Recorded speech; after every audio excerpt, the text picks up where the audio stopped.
বিসমিল্লাহির রহমানির রহিম।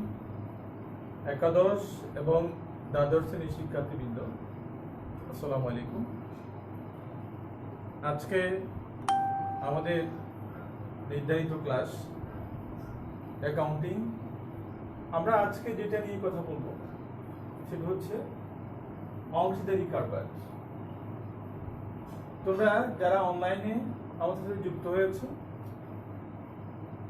তাদেরকে ধন্যবাদ জানাচ্ছি। আর যারা যুক্ত হয়নি এখনো, তারা যুক্ত হয়ে নাও। আমাদের বরাবরই আমাদের ক্লাসগুলো খুব গুরুত্বপূর্ণ। আমি আজকে যে ক্লাসটা করবো সেটা হচ্ছে চ্যাপ্টার 2 অংশীদারি কারবার। আমাদের আজকের লেকচার হচ্ছে 2 নম্বর লেকচার। অংশীদারি কারবারের অঙ্ক যেটা আমরা বইতে দেখব সেটা অনেকটা অঙ্কটা বড়, তবে অঙ্ক করার জন্য যে সময় দরকার সেই সময়টা আমার হাতে নেই। আমি যে কাজটা করবো সেটা হচ্ছে অঙ্কটা তোমাদেরকে কিভাবে করতে হবে সেই ম্যাটেরিয়ালসগুলো জোগাড় করে দেব। আশা করি যারা এতক্ষণে যুক্ত হয়েছে সবাইকে আবারও ক্লাসে আমন্ত্রণ জানাচ্ছি। অংশীদারি কারবার, অংশীদারি কারবার কাকে বলে সেটা আমরা জানি। কাকে বলে সেটা আমরা জানি। আমাদের এখানে অংশীদারি কারবারের সম্পর্কে ওই তার সংজ্ঞা, তার বৈশিষ্ট্য, তার প্রকারভেদ ইত্যাদি জানার খুব একটা প্রয়োজন পড়বে না। আমাদের শুধু অ্যাকাউন্টিং সাইডটা, আমরা অ্যাকাউন্টিং অঙ্ক করব। কিভাবে তোমরা অংশীদারি কারবার অঙ্ক করবে সেটা আমরা দেখবো এখানে। অংশীদারি কারবার অঙ্কগুলোর মধ্যে আমাদেরকে দুটো কাজ করতে হবে। একটা হচ্ছে লাভ লোকসান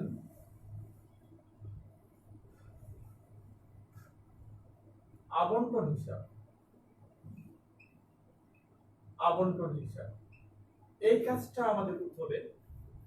profit and loss distribution account বা অ্যাপ্রোপ্রিয়েশন অ্যাকাউন্ট। আর যে কাজটা করতে হবে সেটা হচ্ছে অংশীদারদের ব্যক্তিগত হিসাব, পার্টনার্স পার্সোনাল অ্যাকাউন্ট। অংশীদারদের ব্যক্তিগত হিসাব, ব্যক্তিগত হিসাব।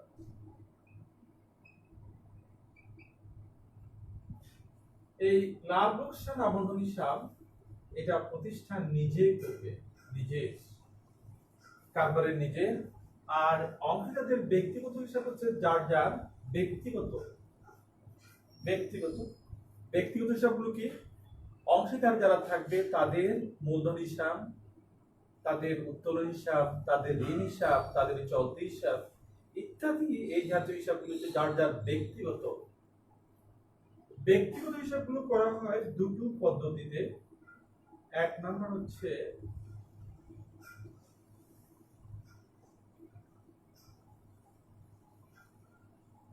আমরা যেটা করব সেটা হচ্ছে, বা দিলাম আমি, স্থায়ী মূলধন পদ্ধতি।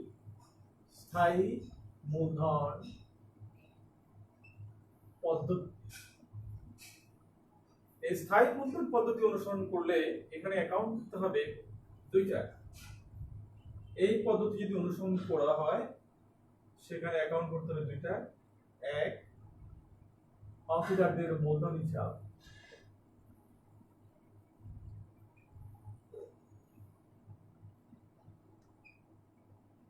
দুই, অংশীদারদের চলতি হিসাব।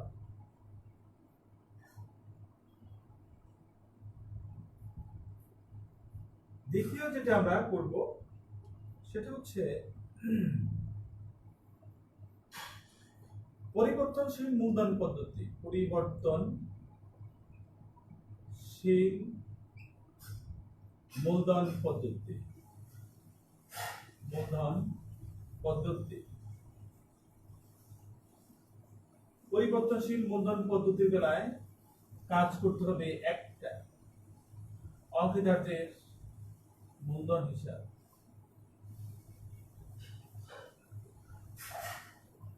আমি এগুলো বিস্তারিত কথা বলবো পরে। আগে আমরা ঠিক করলাম আমরা কি কাজ করব। আমরা করব লাভ লোকসান আবন্টন হিসাব, যেখানে কারবারের লাভ বা লোকসান বন্টন বা আবন্টন বন্টন দেখাতে হবে। কারবারের লাভ বা ক্ষতি যেটাই হোক না কেন অংশীদারগণ সেটা নিজেদের মধ্যে ভাগ করে নেবে। লাভ হইলেও ভাগ হবে, ক্ষতি হইলেও ভাগ করে। যেখানে অংশীদারদের লাভ বা ক্ষতি বন্টন দেখিয়ে অ্যাকাউন্ট তৈরি হয়, যে অ্যাকাউন্ট তৈরি হবে সেটা হচ্ছে লাভ লোকসান আবন্টন হিসাব বা বন্টন হিসাব। আর ব্যক্তিগত হিসাবগুলো নিয়ে আমি পরে কথা বলবো। এখন আমি বিস্তারিত যাব। লাভ লোকসান আবন্টন হিসাব তোমরা কিভাবে করবে আমি একটু ডিজাইন করে দিচ্ছি, তোমাদের কাজটা সহজ হবে। যেহেতু অনলাইন ক্লাস, বইতে আমরা সেভাবে কাজ করতে পারছি না, তবে বইয়ের অঙ্কগুলো আমাদেরকে হেল্প করবে। চ্যাপ্টারগুলো আমাদেরকে দেখে নিতে হবে কোন চ্যাপ্টারে কি জিনিস আছে। লাভ লোকসান আবন্টন হিসাব কিভাবে আমরা করব আমি একটু ডিজাইন করছি, তোমরা সহজে করতে পারবে অঙ্কগুলো। প্রতিষ্ঠানের নাম দিবে লাভ লোকসান আবন্টন হিসাব, আর তারিখ দিতে হবে। এখানে টাকার একটা কলাম থাকবে, টাকার কলাম লিখতে হবে টাকা, টাকা বিবরণ, বিবরণ ডেবিট ক্রেডিট। কিছু আইটেম ডেবিট হবে, কিছু আইটেম ক্রেডিট হবে। খুব কমন আইটেম, এখানে সব আইটেম অনেক বিস্তারিত নেই, কমন কিছু আইটেম। সেই আইটেমগুলো কি? যে আইটেমগুলো ডেবিট হবে সেই আইটেম হচ্ছে যে আইটেমগুলো মুনাফা কমাবে সেগুলো ডেবিট হবে, যে আইটেমগুলো মুনাফা বাড়াবে সেগুলো হচ্ছে ক্রেডিট। প্রথমে আমরা ডেবিট দিকে কি আইটেম দেখতে পাবো।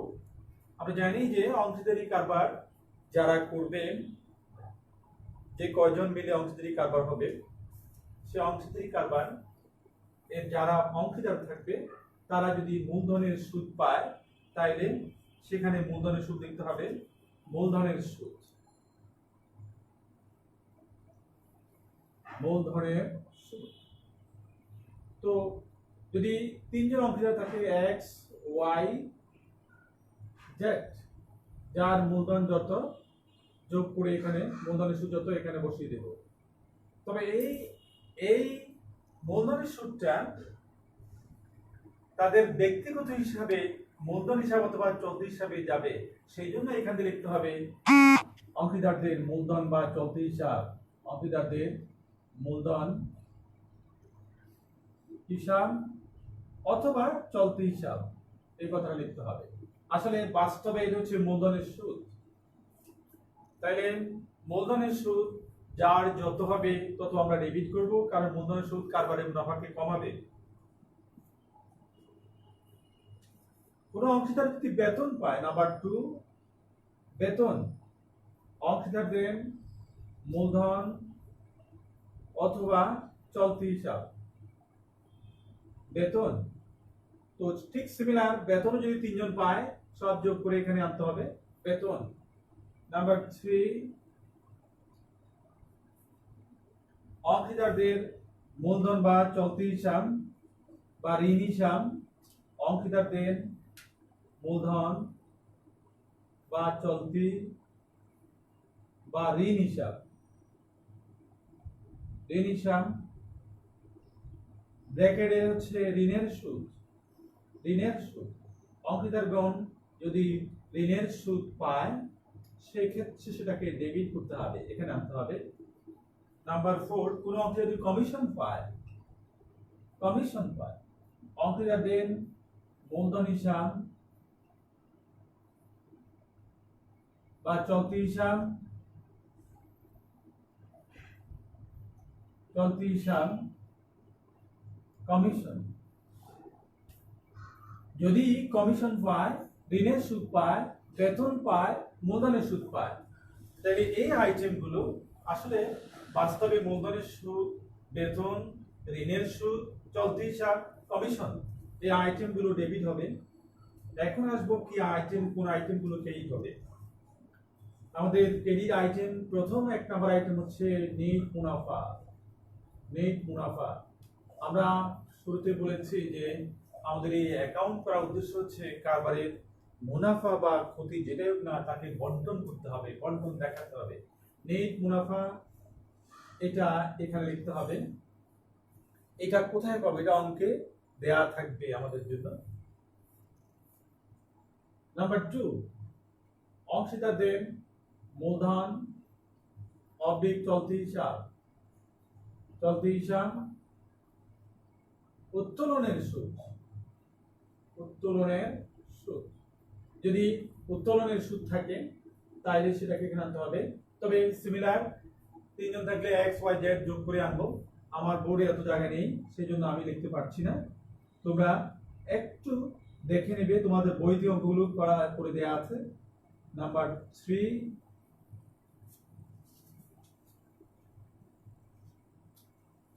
অংশীদারদের মূলধন অবলিক চলতি হিসাব পণ্য উত্তোলন যদি হিসাবভুক্ত না হয় তখন এটা এখানে রেকর্ড করতে হবে। পণ্য উত্তোলন।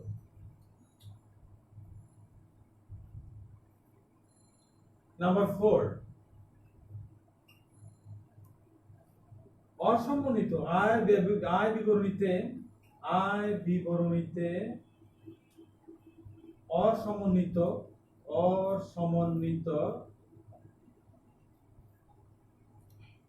লেনদেন যদি থাকে সেটা আনতে হবে। যেমন অগ্রিম আয়, অগ্রিম ব্যয়, বকেয়া ব্যয় যদি থাকে, অগ্রিম আয় আমি একটা আইটেম লিখলাম শুধু, এটা যদি থাকে সেখানে আনতে হবে। এগুলো আনতে হবে। অর্থাৎ ক্রেডিট হবে 4টা, ডেবিট হবে 4টা। এই আইটেমগুলো মুনাফা বাড়াচ্ছে, এই আইটেমগুলো মুনাফা কমাচ্ছে। এখন ধরে নাও একটি কারবারের মুনাফার সাইডে যোগফল পেলাম 1 লক্ষ টাকা। এখানে 1 লক্ষ টাকা লিখলাম। সে তার ডেবিট সাইডে আইটেম যোগ করে পেলাম 80,000 টাকা। কত পেলাম? 80,000 টোটাল মোট। আমি 80,000 নয় 70,000 দিয়ে দিলাম, আমার ভাগ করতে সুবিধা হবে। 70,000, তাইলে উদ্বৃত্ত থাকলো কত? 30,000। এই 30,000 হচ্ছে কারবারের অংশীদারদের বন্টনযোগ্য মুনাফা। এই মুনাফাটা কে পাবেন? যে কজন অংশীদার থাকবে তারা পাবেন। সে এক্স ওয়াই জেড। মুনাফার অংশ।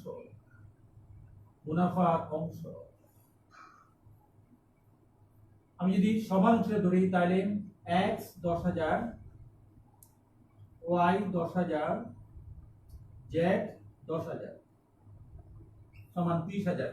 তাহলে এই অংশীদারদের মধ্যে তাদের মুনাফার বন্টনযোগ্য অংশটুকু তাদের ভাগ করে দিচ্ছি, এবং এটাও যাবেন অংশীদারদের মূলধন বা চলতি হিসাবে। অংশীদারদের মূলধন অবলিক চলতি হিসাব, এবং এটাকে আমি নাম্বার 5 দিচ্ছি, এটাকে নাম্বার 5 দিচ্ছি। মূলধন বা চলতি হিসাব, আসলে এটা হচ্ছে মুনাফার অংশ। সিমিলারলি যদি ক্ষতি হয় তাহলেও তাকে আমি ভাগ করে দেব। ক্ষতি হলে এদিক বেশি হবে, এদিক কম হবে। অংশীদারদের মূলধন অবলিক চলতি হিসাব, ব্র্যাকেটে হচ্ছে ক্ষতির অংশ। এই ক্ষতির অংশ এক্স ওয়াই জেড যতটুকু যার হবে আনুপাতিক হারে আমরা এখানে লিখে ফেলবো। তাইলে আমরা দেখতে পাচ্ছি যে কমন আইটেম 5টা আইটেম আমি ডেবিটে লিখলাম, 5টা আইটেম ক্রেডিটে লিখলাম। তবে আইটেম মূলত হচ্ছে 4টা। আইটেম মূলত কয়টা? 4টা। 5 নম্বর আইটেম হচ্ছে লাভ অথবা ক্ষতি যেটা হয়েছে তা অংশীদারদের মধ্যে আমরা বন্টন করে দিয়েছি, ভাগ করে দিয়েছি। এটা বন্টন করতেই হয়।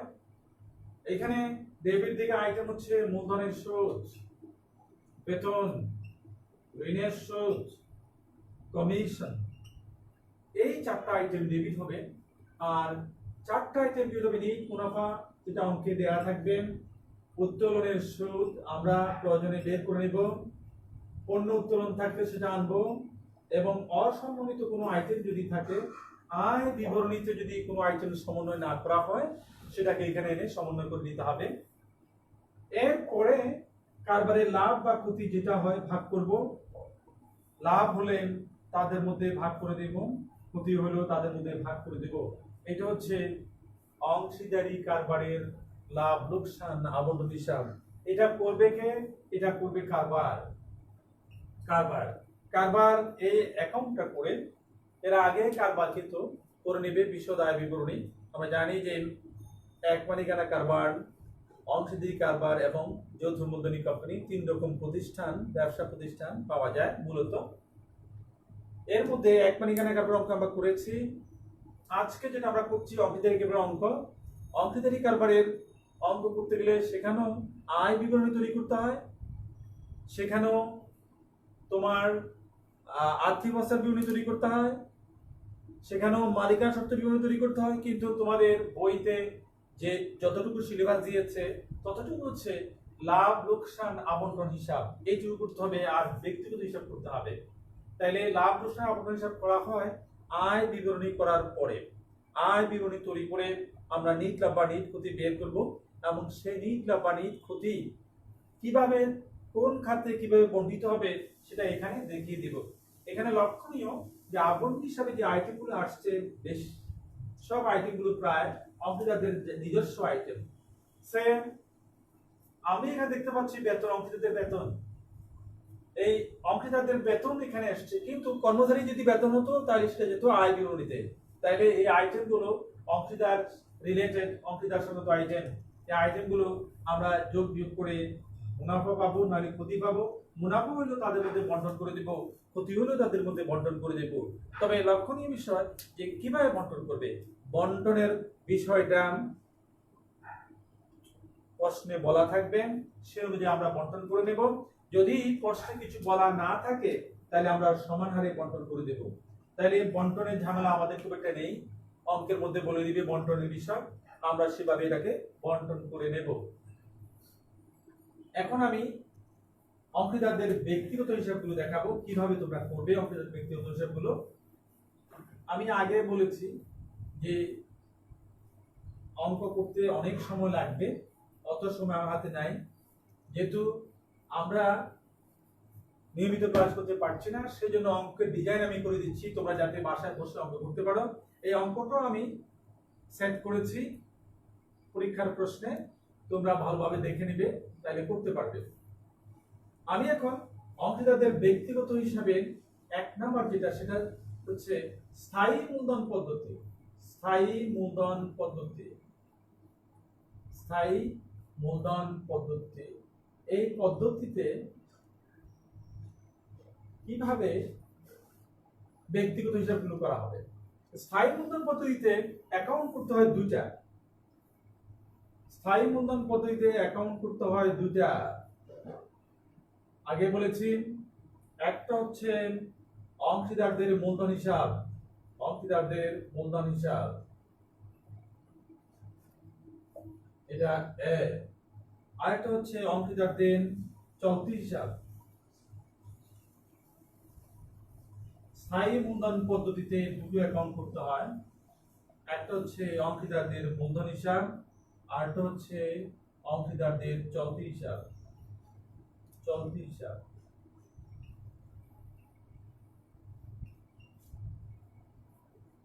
এই অংশীদারদের মূলধন হিসাব বা চলতি হিসাব আমি যেটাই করে কেন, যদি 5 জন বা 3 জন বা 4 জন বা 2 জন অংশীদার থাকে, প্রত্যেকের নামে একটা কলাম করতে হবে। অর্থাৎ আমি যদি 3 জন অংশীদার ধরি তাহলে 3টা কলাম করে নিব, টাকার কলাম 3টা হবে এবং যার যার ব্যক্তিগত অ্যাকাউন্ট হবে, যার যার ব্যক্তিগত অ্যাকাউন্ট, যেমন X Y Z, X Y Z. বিবরণ, বিবরণ, ডেবিট ক্রেডিট। ব্যক্তিগত হিসাবগুলো মূলধন হিসাব এবং চলতি হিসাব যদি স্থায়ী পদ্ধতি অনুসরণ করা হয়, যে পদ্ধতির বেলায় মূলধন সবসময় স্থির থাকে, স্থায়ী থাকে, অর্থাৎ মূলধনের সাথে কোনো আইটেম যোগও করা যায় না, বিয়োগও করা যায় না, মূলধন এজ ইট ইজ থাকবে, বছরের প্রথমে যা মূলধন আসবে শেষেও তা থাকবে, 5 বছর পরও একই রকম মূলধন থাকবে, মূলধনের সাথে কোনো আইটেম যোগও হবে না, বিয়োগ হবে না, সেটাকে বলা হয় স্থায়ী মূলধন পদ্ধতি। এখানে একটা তারিখের কলাম থাকবে, আমি সে কলামটা দিতে পারি নাই, জায়গায় স্বল্পতা। প্রথমে যে আইটেম দেখবো সেটা হচ্ছে ব্যালেন্স বিডি। ব্যালেন্স বিডি, যার যার ব্যালেন্স তার অ্যাকাউন্টে বসে যাবে। যদি পুরাতন প্রতিষ্ঠান হয় তাহলে ব্যালেন্স বিডি হবে, আর যদি নতুন প্রতিষ্ঠান হয় তাহলে নগদান বা ব্যাংক হবে। নগদান অথবা ব্যাংক হবে। যার যার টাকা আমি সেখানে লিখে ফেলবো। আর যদি অতিরিক্ত মূলধন আনে, অতিরিক্ত মূলধনের ক্ষেত্রে এডিশনাল ক্যাপিটাল নগদ বা ব্যাংক, নগদান বা ব্যাংক আমি লিখবো, সেটা টাকা এখানে লিখবো। লক্ষণীয়, মূলধন আইটেম ছাড়া এই অ্যাকাউন্টে অন্য কোনো আইটেম ঢুকবে না। এই অ্যাকাউন্টে অন্য কোনো আইটেম ঢুকবে না। এরপরে আমি ব্যালেন্স সিডি বের করব। ব্যালেন্স সিডি বের করব, অর্থাৎ এই অ্যাকাউন্টটা আমি ক্লোজ করব। এটা খতিয়ান। ব্যালেন্স সিডি আমি অ্যাকাউন্ট ক্লোজ করে দেব।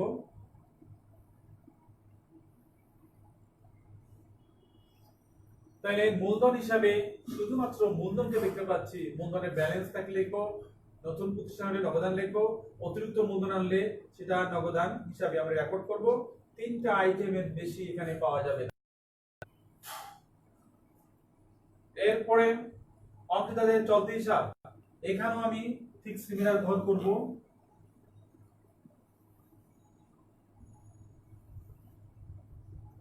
একই রকম ঘর করছি এখানেও।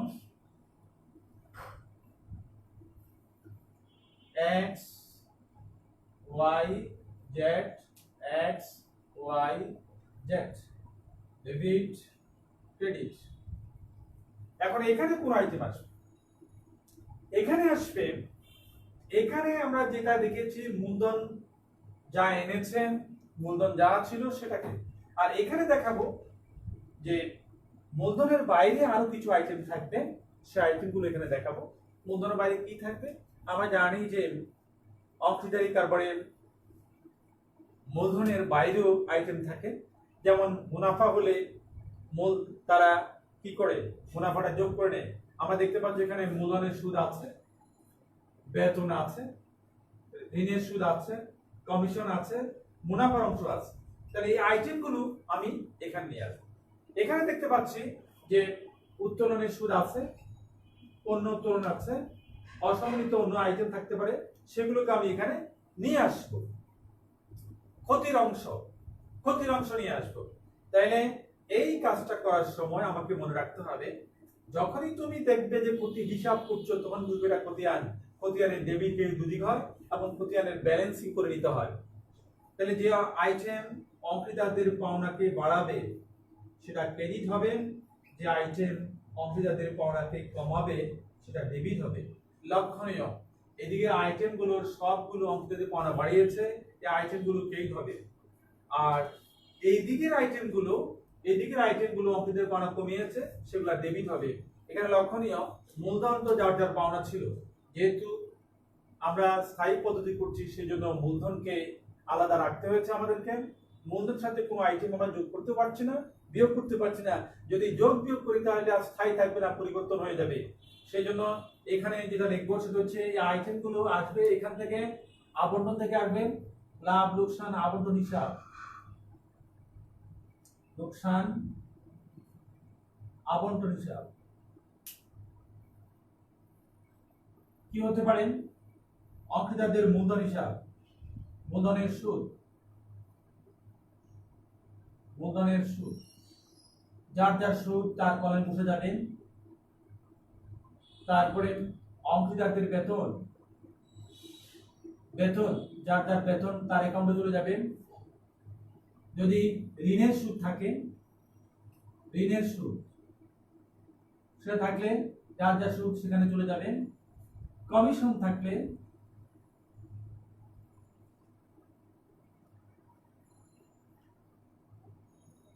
থাকলে সেটাও যার যার অ্যাকাউন্টে চলে যাবে। এবং মুনাফার অংশ সেটাও যার যার অংশ সেখানে চলে যাবে। আর এদিন হচ্ছে উত্তোলন, যেটা মুনাফাকে কমাবে, উত্তোলন। এবার লাভ লোকসান আবন্টন থেকে আসবে আবন্টন হিসাব কি আসবে এখান থেকে? উত্তোলনের সুদ। উত্তোলনের সুদ থাকলে সেটা এখানে আসবে যার যার অ্যাকাউন্টে। পণ্য উত্তোলন থাকলে যার যার অ্যাকাউন্টে চলে যাবে, এবং ক্ষতির অংশ যদি থাকে, যদি ক্ষতি হয় ক্ষতির অংশ, তাও তাদের যার যার অংশ সেখানে চলে যাবে। এরপরে আমরা যোগ বিয়োগ করে ব্যালেন্স সিডি বের করব। ব্যালেন্স যোগ বিয়োগ করব, এদিক আগে যোগ করব, এদিক আমার বেশি হবে, এদিক কম হবে।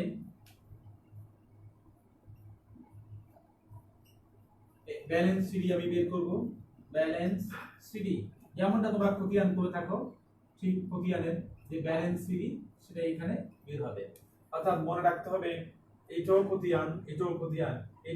এই খতিয়ান শুধু মূলধন দিয়ে, এই খতিয়ান হচ্ছে মূলধন ছাড়া অন্য কোনো আইটেম গুলো দিয়ে। আমরা লক্ষ্য করছি যে মূলধনের সুদ, বেতন, ঋণের সুদ, কমিশন, মুনাফার অংশ, যার যার অংশ এক্স কারবার থেকে বেতন পাবে যদি পায়, এক্স মূলধনের সুদ যদি পায়, এক্স যদি কারবারকে ঋণ দেয় সেটা ঋণের সুদ পায়, এক্স কমিশন পালে সেটা, এবং এক্স যদি মুনাফা অংশ পায় সে আইটেমগুলো তার পাওনা বাড়াবে, প্লাস হবে। আর যদি উত্তোলন করে নিয়ে যান, উত্তোলনের সুদ দিয়ে পণ্য উত্তোলন করে তার যদি ক্ষতি হয় সেটা পাওনা কমবে। তাইলে পাওনা থেকে যার ডেবিট, ক্রেডিট থেকে ডেবিটটা বাদ দিয়ে বাকি অংশ তার ব্যালেন্স হিসাবে বের হবে। তাহলে লক্ষণীয় যে স্থায়ী পদ্ধতির বেলায় আমাদের অ্যাকাউন্ট করতে হচ্ছে দুইটা, অংশীদারদের মূলধন হিসাব, অংশীদারদের চলতি হিসাব। এই দুটো কাজ আমাদেরকে করতে হবে। আসলে আমরা দেখতে পাচ্ছি এখানে আমাদের প্রথম কাজ করতে হয়েছে, এক নাম্বার কাজ ছিল লাভ লোকসান আবন্টন হিসাব। সেকেন্ড কাজ হচ্ছে অংশীদারদের ব্যক্তিগত হিসাব।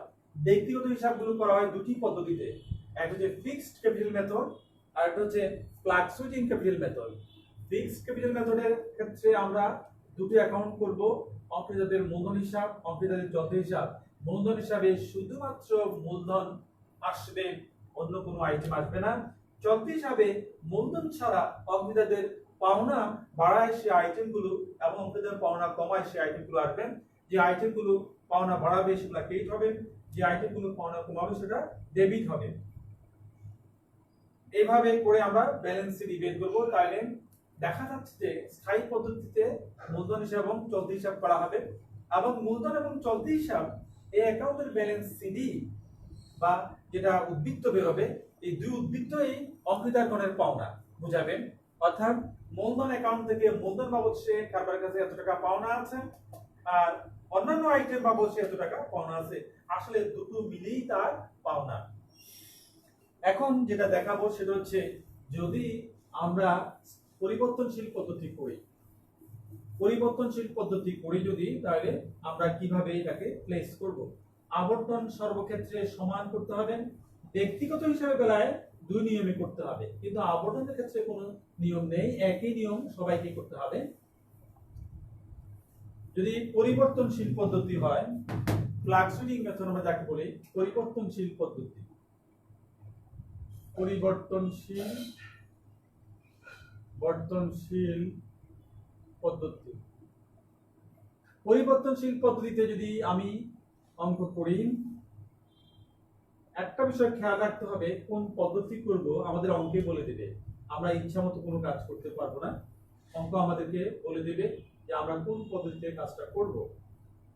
পরিবর্তনশীল পদ্ধতিতে আমরা কাজ করলে আমরা একটা অ্যাকাউন্ট খুলব, সেটা হচ্ছে অংশীদারদের মূলধন হিসাব, যে অ্যাকাউন্টের মধ্যে সব জিনিস চলে আসবে। অংশীদারদের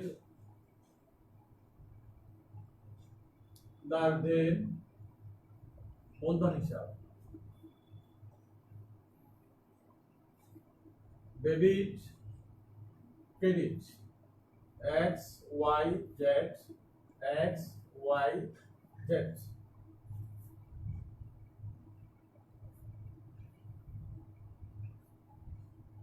একটা বিষয় খেয়াল করো, সেটা হচ্ছে স্থায়ী পদ্ধতির বেলায় আমরা দুটো অ্যাকাউন্ট করেছি, পরিবর্তনশীলের বেলায় একটা অ্যাকাউন্ট করব। স্থায়ী পদ্ধতির বেলায় দুটো অ্যাকাউন্টে যা আসছে পরিবর্তনশীল বেলায় একটা অ্যাকাউন্টে সেটা সব চলে আসবে, অর্থাৎ এখানে মূলধন পরিবর্তন হতে পারবে। তো প্রথমে ব্যালেন্স বিডি মূলধনের যার যার মূলধন বসে যাবে। আর যদি নগদ হয়, নগদ মূলধন নিয়ে আসে, নতুন প্রতিষ্ঠান হয়, নগদান লেখে যার যার মূলধন লিখতে হবে। এইটা হচ্ছে এই আইটেমটা। এবার আসবো এই আইটেমগুলো, এই আইটেম সবগুলো এখানে যাবে। অংশীদারদের মূলধন, হ্যাঁ একটা বিষয় খেয়াল করবো আমরা, সেটা হচ্ছে কি এই আইটেমগুলো আবন্টন থেকে আসবে, তাহলে লাভ লোকসান আবন্টন হিসাব, লাভ লোকসান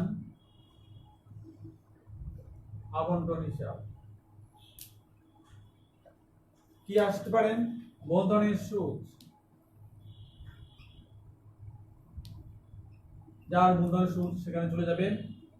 তারপরে বেতন থাকলে যার যার বেতন তার অ্যাকাউন্টে চলে যাবে। ঋণের সুদ থাকলে সেটা যদি আমরা আনতে চাই আনতে পারবো, আর যদি ঋণের সুদ না আনি তাতে কোনো অসুবিধা নেই, কারণ ঋণ অ্যাকাউন্ট খুলে সেটা ঋণ অ্যাকাউন্টে চলে যাবে। যেহেতু মূলধন আসছে সেখানে, এখানে ঋণ না আনাটাই বেটার। তারপরে হচ্ছে কমিশন যদি থাকে সেটা আনবো। তারপর মুনাফার অংশ, যার যার মুনাফার অংশ এখানে আসবে। আর এখানেও ঠিক সিমিলার আগের মতো উত্তোলন, যার যার উত্তোলন এখানে বসবে। এবার আইটেমগুলো আসবে আবন্টন থেকে, লাভ লোকসান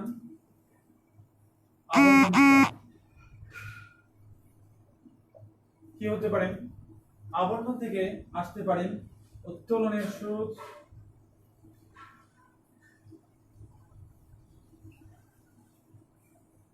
পণ্য উত্তোলন, হ্যাঁ যদি ক্ষতি হয় ক্ষতির অংশ আসবে। এরপরে যোগ বিয়োগ করে আমরা ব্যালেন্সিং করব, ব্যালেন্স সিডি বের করব।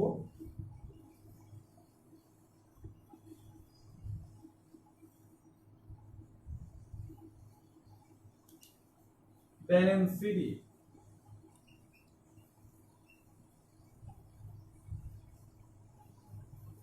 একটা জিনিস লক্ষণীয়, এই দুটো অ্যাকাউন্টে যা এসেছে এটার মধ্যে সব আইটেম একলাই চলে আসছে একটা অ্যাকাউন্টের মধ্যে, যেহেতু এখানে মূলধন পরিবর্তন হতে পারে, পরিবর্তনশীল